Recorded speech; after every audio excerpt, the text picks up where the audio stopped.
pernah merasa takut menghabiskan uang meski kamu tahu kamu mampu? Atau merasa bersalah setiap kali membeli sesuatu yang sebenarnya kamu butuhkan? Kalau iya, mungkin kamu sedang membawa luka yang tidak terlihat. Sebuah luka yang bernama money trauma. Luka ini mungkin tersembunyi, tapi dampaknya nyata dalam hidup kita.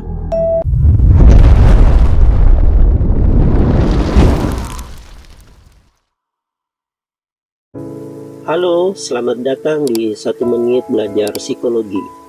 Di sini kita belajar memahami diri lewat sudut pandang psikologi dengan pelan tapi mendalam. Ini adalah seri kedua dari psikologi uang. Kalau kamu belum nonton video sebelumnya tentang money belief, silakan tonton dulu karena keduanya saling melengkapi. Hari ini kita bicara tentang trauma, tapi bukan trauma fisik, melainkan trauma keuangan atau yang sering disebut dengan money trauma. Pernah nggak kamu merasa sangat cemas saat melihat saldo menipis? Atau panik setiap kali harus mengeluarkan uang, padahal sebenarnya kamu sangat mampu? Atau mungkin kamu tumbuh dalam lingkungan yang selalu kekurangan, dan sampai sekarang kamu merasa tidak benar-benar aman, walau kondisi sudah jauh lebih baik. Kalau kamu pernah mengalami itu, bisa jadi kamu punya luka keuangan. Luka yang tidak berdarah, tapi membekas di cara kamu hidup. Money trauma adalah respon emosional berkepanjangan yang muncul dari pengalaman buruk atau menegangkan terkait uang.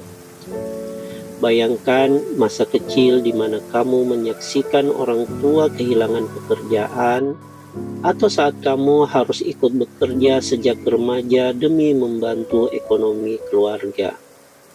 Mungkin kamu tumbuh dalam situasi yang penuh tekanan karena utang, atau sering merasa bersalah hanya karena ingin jajan. Semua pengalaman itu tidak hanya membentuk pola pikir kita soal uang, tapi juga meninggalkan luka emosional.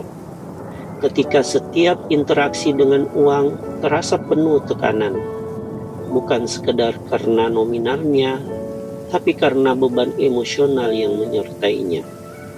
Bukan uangnya yang menyakitkan, tapi memori dan makna yang menempel padanya.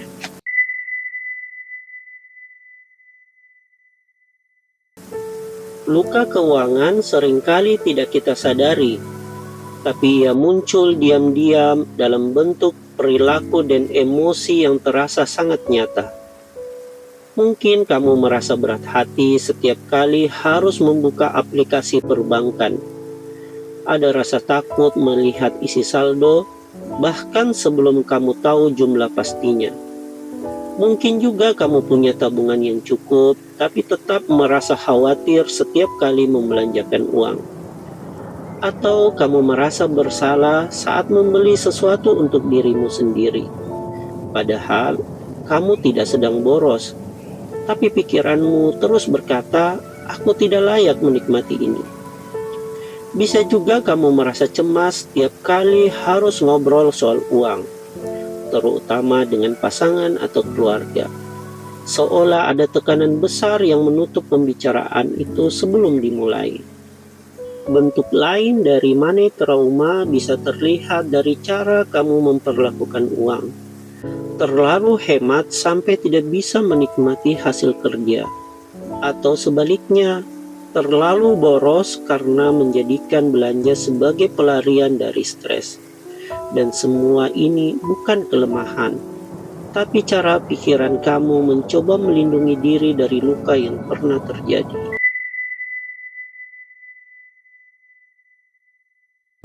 Banyak dari kita tumbuh tanpa pernah diajarkan cara sehat berhubungan dengan uang.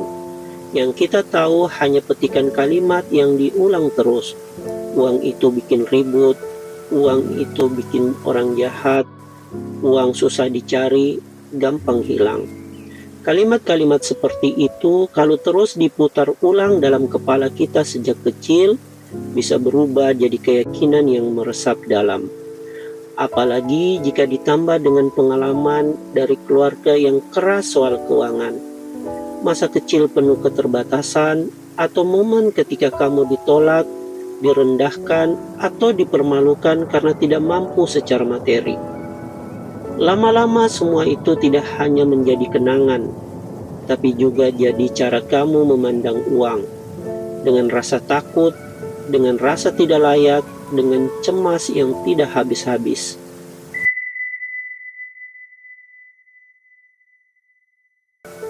Menyembuhkan luka ini tidak bisa instan, tapi kamu bisa mulai hari ini dengan langkah kecil yang penuh kesadaran. Pertama, akui dulu rasa takutmu, bukan untuk dihakimi, tapi untuk dipahami. Lalu coba lihat bagaimana kamu memperlakukan uang selama ini. Apakah kamu terlalu pelit karena takut kehilangan? Atau justru terlalu boros karena takut merasa kekurangan? Setelah itu, temukan ruang aman. Seseorang yang bisa kamu ajak bicara tanpa takut dihakimi, bisa pasanganmu, teman dekat, atau bantuan profesional. Dan mulai pelan-pelan, mungkin cukup dari mencatat pengeluaranmu minggu ini, atau menabung 5.000 per hari, atau menulis jurnal setiap kali kamu merasa cemas setelah berbelanja. Trauma tidak harus dihapus, tapi bisa kita peluk, pahami, dan bawa dengan cara yang lebih sehat.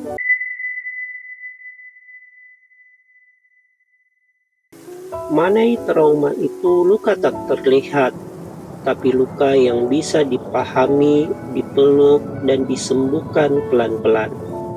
Kamu bukan sendirian, dan kamu tidak salah karena kamu masih belajar. Kalau kamu merasa relate, tulis di komentar, "Aku sedang belajar menyembuhkan luka finansialku." Terima kasih sudah mendengarkan. Sampai ketemu di video berikutnya dari 1 menit belajar psikologi.